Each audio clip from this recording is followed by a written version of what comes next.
Wellness Rhythm Show. Find your rhythm. Live your wellness. Here's a question for you. When was the last time you Googled something like foods that fight inflammation and came back 45 minutes later more confused than when you started? Right. And I'd wager you found everything from turmeric lattes to elimination diets to someone insisting seed oils are basically poison. Y'all, the internet is wild on this topic. Anti-inflammatory this, pro-inflammatory that. It feels like every food is either a superfood or a villain depending on which article you land on. Which is exactly why we wanted to dig into this properly. Because there is genuine science here, but it's getting buried under a lot of noise. So today we're cutting through it. What an anti-inflammatory diet actually is, what it definitely is not, and most importantly, what's actually worth doing in your real life. Right, let's start at the beginning. Inflammation itself, it's not the enemy. Acute inflammation is your immune system doing exactly what it should. You sprain an ankle, it swells. That's protective. It's chronic inflammation where things get complicated. That's the low-grade, long-running kind that researchers have linked to everything from heart disease to type 2 diabetes to cognitive decline. Precisely. And this is well documented. The American Heart Association, the National Institutes of Health, they've both published extensively on the relationship between chronic systemic inflammation and disease risk. So when people talk about an anti-inflammatory diet, they're really talking about eating patterns that help keep that chronic, slow-burn inflammation in check. Here's what's important, though. It's not a single prescribed diet. There's no official anti-inflammatory meal plan handed down from a governing body. It's more of a framework. Which honestly I find relieving, because I was bracing for someone to tell me I have to cut out entire food groups forever. Well, let's not get ahead of ourselves. So what does the framework actually look like? The research points consistently to a few things. The Mediterranean diet pattern is the most studied. And when researchers say Mediterranean, they mean vegetables, fruits, whole grains, legumes, olive oil, fish, nuts, not just pasta and wine, to be clear. Although, to be fair to the research, moderate red wine consumption does appear in the data. But let's not lead with that. David, you absolutely buried the lead there. But okay, yes, the Mediterranean pattern. Dr. Frank Sachs at Harvard has been involved in some landmark work here, and the pre-dimed trial out of Spain, which followed over 7,000 people, found that a Mediterranean diet supplemented with olive oil or nuts significantly reduced cardiovascular events.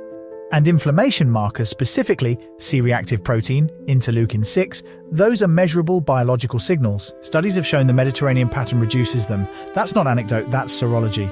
Here's the thing, though. What does that look like on a Tuesday night when you've got 45 minutes and children who have opinions about dinner? Brilliant point, Emma, and this is where I think the conversation needs to get practical rather than aspirational. So let's talk about the actual foods. What does the evidence specifically support?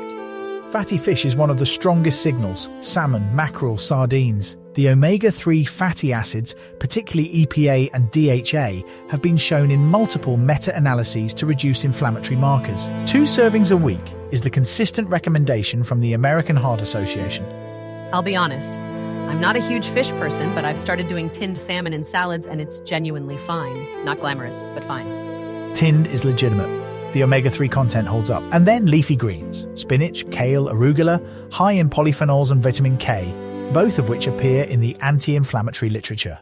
Berries are on this list too, right? Because I feel like berries are on every wellness list and I'm always a little suspicious of that.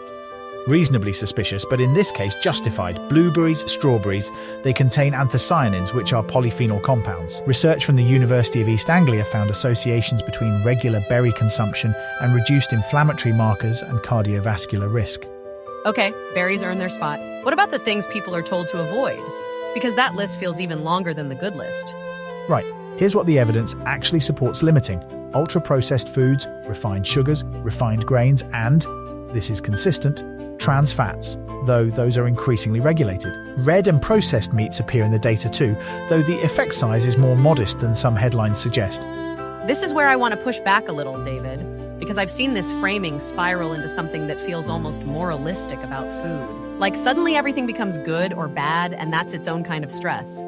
That's a fair and important friction point. And there's actually research on this. Orthorexia, which is an unhealthy obsession with eating correctly, is a recognized condition. Dr. Stephen Bratman, who coined the term, has written about how rigid dietary rules can become their own source of psychological harm.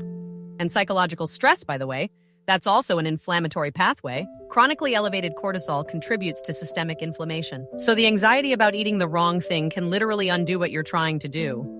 Which is a genuinely underappreciated point. The research on psychosocial stress and inflammation, particularly from Janice Keekolt-Glazer's work at Ohio State, is quite compelling. Y'all, this is why we say the goal is a pattern, not perfection. One meal doesn't make you inflamed. 1 week of imperfect eating doesn't either. If we're talking about who this matters for most, I'd say the sandwich generation listeners, people managing aging parents while raising kids, people hitting their 40s and 50s and noticing their bodies recovering more slowly. This framework is particularly relevant. Because chronic stress and poor sleep, both common in those life stages, are themselves pro-inflammatory. So diet is one lever among several.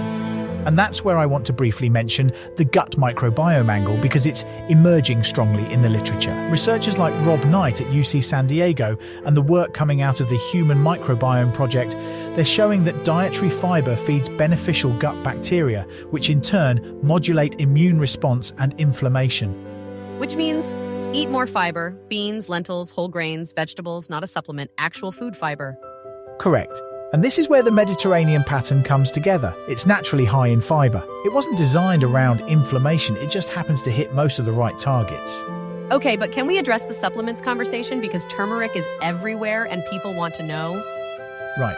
Curcumin, the active compound in turmeric, does show anti-inflammatory properties in cell and animal studies. Human trials are more mixed. A 2017 review in the journal Foods noted that bioavailability is a significant limitation, meaning your body doesn't absorb it well without black pepper extract or piperine. So the turmeric latte on its own is probably not doing much. Probably not the dose needed to move the needle, though it's not harmful, and if you enjoy it, fine. Just don't let it substitute for the vegetables. And hey, before we go any further, if you're finding this useful, please do us a favor and like and subscribe. It genuinely helps us reach more people who are sorting through exactly this kind of information overload. Much appreciated. Now, practical integration. Because we've covered a lot of ground and I want to make sure listeners leave with something usable. Here's my real-life version. I've stopped thinking about it as an anti-inflammatory diet and started thinking about it as a pro-food approach. Add more of the good stuff. Olive oil instead of butter most of the time. A handful of walnuts as a snack, more beans in whatever I'm already making, and the other things naturally get crowded out. That's an evidence-consistent framing, actually.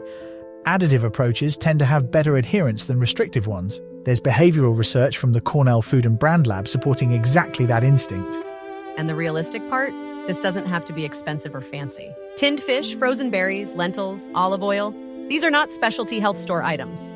Accessibility matters, and I'll acknowledge, as someone in London with reasonable income and access to good markets, that's a privilege I'm aware of. But the core of this pattern is genuinely achievable on a modest budget compared to many diet overhauls. One last thing, sleep and movement, because the research is clear that they work together with diet on the inflammatory picture. You can't out-eat a chronically sleepless, sedentary lifestyle. Correct, and we'll cover those levers in other episodes. But the point stands. This is one piece of a system, not a standalone solution. So here's the one thing I want you to walk away with. You don't need a new diet. You need a slightly better pattern. Add more plants, add more fiber, add more fish if you can, and ease up on the ultra-processed stuff most of the time. That's it. And the evidence actually supports that low-bar, high-consistency approach over aggressive short-term overhauls. The data on long-term adherence is quite clear on this. Y'all, thank you so much for spending this time with us. If this episode helped untangle even a bit of the anti-inflammatory confusion out there, share it with someone who needs it. We'd love to have them in the community. And as ever, small, sustainable changes, not a revolution. That's where the rhythm actually lives. This show is part of the VoxCrea.AI system. If you want a show like this for your organization, without building it yourself, go to VoxCrea.AI and request a sample episode.